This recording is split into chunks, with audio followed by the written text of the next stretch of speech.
Over the last several episodes, we've walked through shame, pain, fragile trust, unresolved stories, and boundaries that protect love. Today, we're talking about something even deeper: control.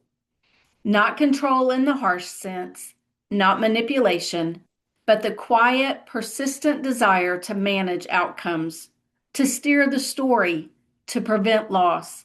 And for parents, that desire makes sense because when it comes to your child, love and control often get tangled together. So today we're asking, what does it look like to let go of control without letting go of love?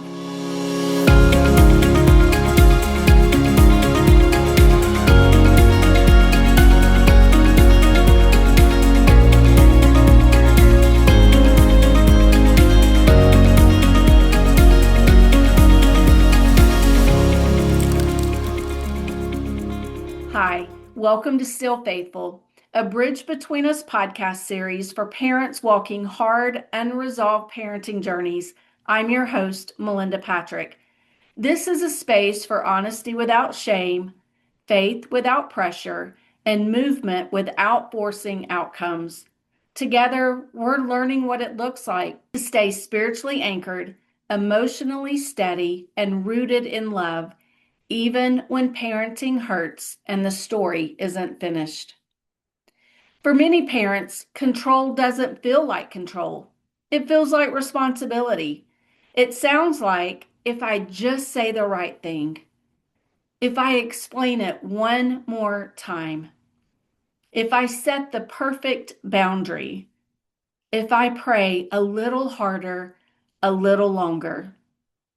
Control is often an attempt to reduce fear. We try to manage outcomes because uncertainty is painful. But here's the hard truth: control is not the same as care.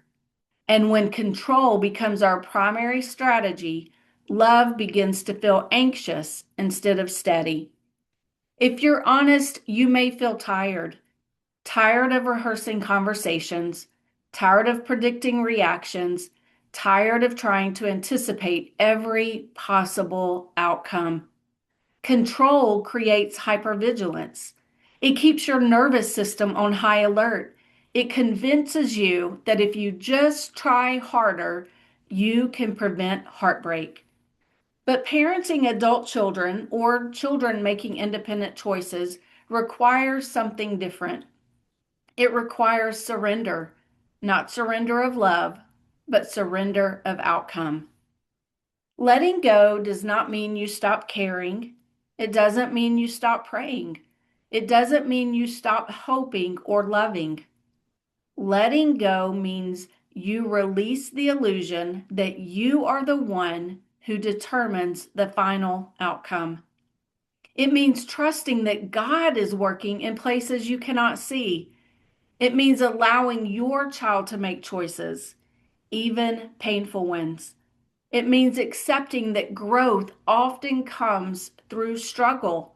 Letting go of control is not withdrawal, it's just trust repositioned. When control loosens, love softens. It becomes less reactive, less urgent, and less fearful. And the beautiful thing is you begin to show up differently, not to fix, not to force, and not to manage, but to remain present. This kind of love is powerful because it reflects the way God loves us. He invites us, He draws us in, He calls, He disciplines, He waits.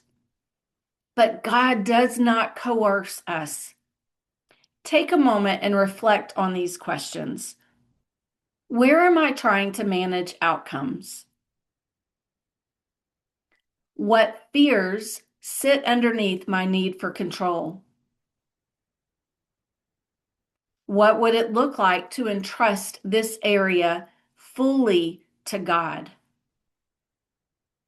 And perhaps most importantly, what would change in my posture if I trusted that God loves my child even more than I do.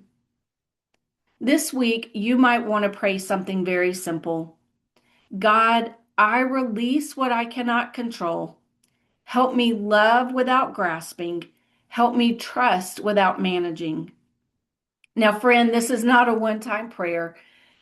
Unfortunately, control returns, fear resurfaces, but surrender is a posture that you can return to again and again and again. Here's the reassurance you may need today.